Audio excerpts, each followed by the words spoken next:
Bernie has picked his next fight. Let's take a look at it. This is according to Politico.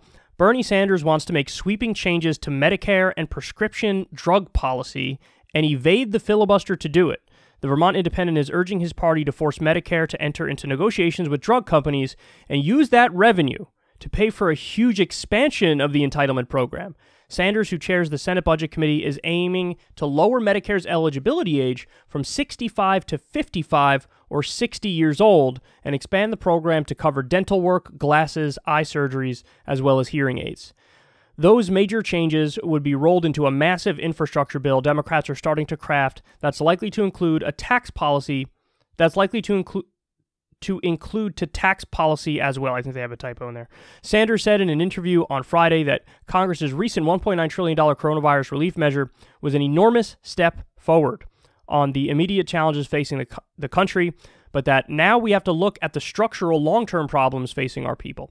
Okay, so Bernie Sanders expressing a similar criticism to ones that, we've made, which is the problem with this COVID relief bill is that it was a one shot of adrenaline.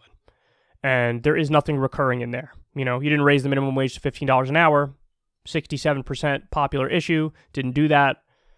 It's pathetic. Didn't do the $2,000 check, did $1,400 checks. But again, nothing's recurring. There is no recurring monthly check, for example, which would have been a game changer. So that's Bernie's criticism of it as well. Now, some people might say, why would you put this in a bill with tax policy stuff and infrastructure stuff? Aren't you putting too much stuff into one bill?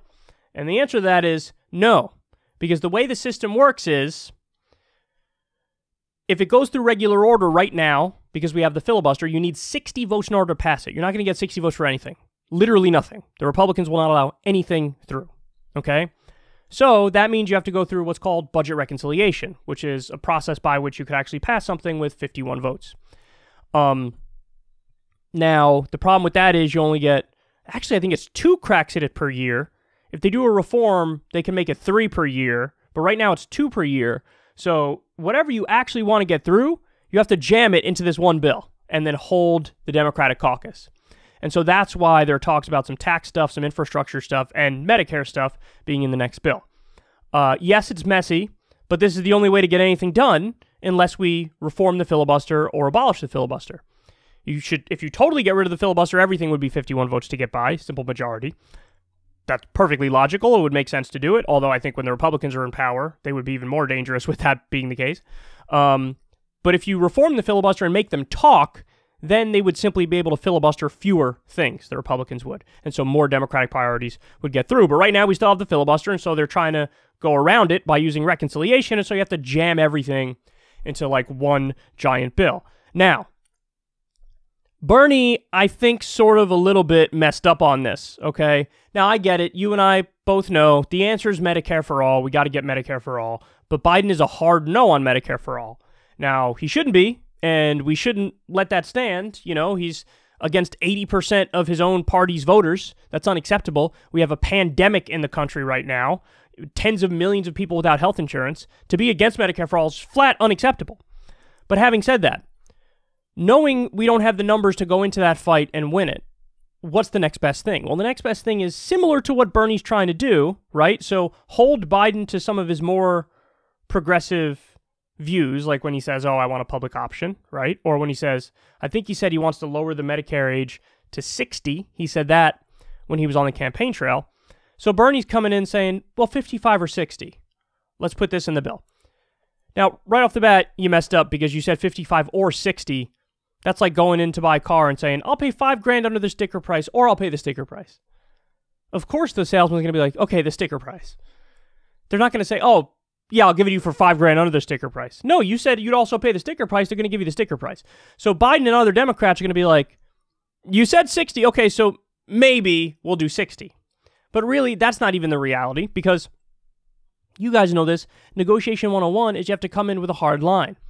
So what Bernie had to do is Bernie had to say, we're going to lower the Medicare age to 50. And if you oppose this, I'm going to block the bill no matter what the hell's in it. I don't care what else is in it. I don't care if it's the best infrastructure bill ever. I don't care if it's, if you have amazing tax policy that raises taxes on the wealthy and raises the capital gains rate, for example. I don't care. Don't care even a little bit. I'm going to block it. I'm going to block it unless and until you lower the Medicare age to 50. That's what you need to do. And we're, like he says, we're going to make it so that Medicare can negotiate with Big Pharma to get cheaper drugs. Just so you understand, the U.S., I think, is the only developed country that whatever the pharmaceutical industry tells the U.S. government to pay, tells Medicare to pay, they just pay it. So Big Pharma rips us off massively. If you allow Medicare to negotiate for drug prices, there's billions of dollars in savings because they're ripping us off right now. They're price gouging us right now. All the government has to do is negotiate, and then we save billions of dollars. So Bernie's saying, do that. It's a crime we don't already do that. And then use the savings from that to pay for the expansion of Medicare. But I think he should say 50 and up, and I'm going to block everything if you don't agree. Now, what would happen in a situation like that? Everybody would panic. The media would attack him, although they're attacking Bernie on his strength because it's a very popular idea. Lowering the Medicare age polls at like 77%, incredibly popular. So go ahead, attack him. Doesn't matter. But ultimately what would happen is you would get a situation where Joe Biden, Joe Manchin, Bernie Sanders, they'd have to get in a room together. They'd have to sit down and talk. They'd have to negotiate. And if Bernie came in at a hard line, age 50 and up, or I'll block everything, well, then maybe you get 55 in that scenario. You know, maybe okay, Bernie, we can't do 50. We'll do 55. Or we'll do 60. That's the way to actually get the 55 or 60 is to come in at 50 and draw a hard line. But he's not doing that. Up front, he's saying, 55 or 60. And then they're going to say, how about you go fuck yourself? And he's going to go, okay, I'll still vote for it. And therein lies the problem with the Democrats. I mean, listen, don't get it twisted. I don't want to take agency and responsibility away from Joe Biden and Joe Manchin because they're bad up front, right? But the problem with the left flank is exactly this. It's like when Ro Khanna sent that letter and said, $15 an hour, we want that in the reconciliation bill, the COVID relief bill. And they wrote a letter, a bunch of progressives wrote a letter to Biden, and then they took it out, and then Ro Khanna gave an interview and was like, I'll still vote for the bill anyway. Well, then you weren't making a demand. You weren't making a demand. You were writing a letter. Like, there's no bite to what you're asking for. Why would he listen to you? Why would he listen to you if you say, I'll do what you want anyway, but I just want to let you know that I want things a little bit different? No, if you want things a little bit different, you have to demand it. And there were more people who nominally could have drawn the line on $15 minimum wage than people who would draw the line on being against $15 minimum wage. And by the way, make them take that stand. Go ahead. If you say we're blocking it for $15 minimum wage and Joe Biden's like, I'm blocking it against it, well, he tanks even more in popularity because his own people in his own state are like, we want the $15 minimum wage. So you have to fight. You have to fight. And they're never willing to fight. The only person who's willing to block a bill is Joe Manchin and Kyrsten Sinema and the 8 idiot Democrats who are corrupt who voted against the $15 minimum wage. Those are the only ones that have any spine, that have any backbone. And so, listen, I know they're not going to listen, but this is me begging the left. This is me begging Bernie. This is me begging the progressive Congress people. For the love of God, you have to get more intelligent and you have to get more ruthless. I mean, it's pathetic watching how weak you guys are. You float a good idea and say, well, maybe I'm in favor of this. No, it's no maybe. No, like, we could do 55 or 60. No! Say 50 and up, and I'll block it if you don't do it. And then maybe you get 55. You can't treat Joe Biden and Joe Manchin like good faith actors. Who maybe they'll hear my concerns. They don't want to hear your fucking concern. They don't give a fuck. And they're also serving corporate donors. You know this. So anyway, I think this is a mistake for Bernie to be this weak coming in. You know, I mean, it's preposterous that we're not talking about Medicare for all when we have a pandemic, tens of millions of people with no insurance, over 500,000 Americans dead.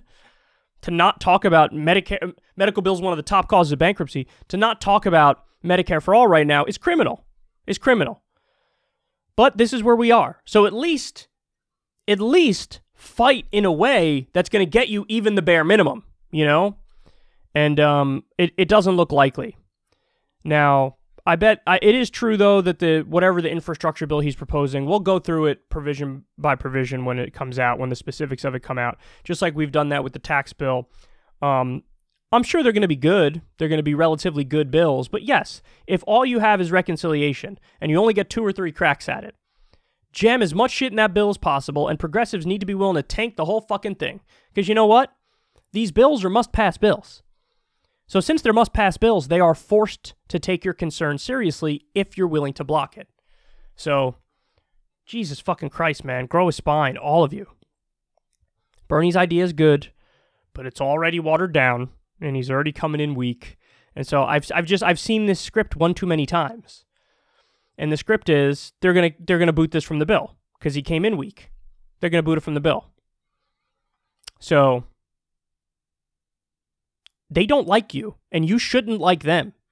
You should be all business dealing with these scoundrels, you know? And unfortunately, I don't see that. I see people treating, you know, Joe Biden like a good faith actor, Joe Manchin like a good faith actor, and ultimately getting us less than the bare minimum. And I think that's unacceptable. So this hollowed out, sad party, it's really gross to watch. They have control of every level of government, and they're doing some bullshit, massively watered down hybrid of like 80% Ronald Reagan and 20% FDR. Like the veneer of a drop of New Deal politics and then like everything else neoliberal corporatism. And so if that's what the Democratic Party stands for, it doesn't stand for much. And that's really not popular. And you should be going all in on the New Deal politics. And then, by the way, you would win in a crushing fashion in every election from here on out, as far as the eye can see, because that's what happened with FDR. But that would require actually believing in something and actually not being corrupt and actually fighting for it, which I know is a big ask.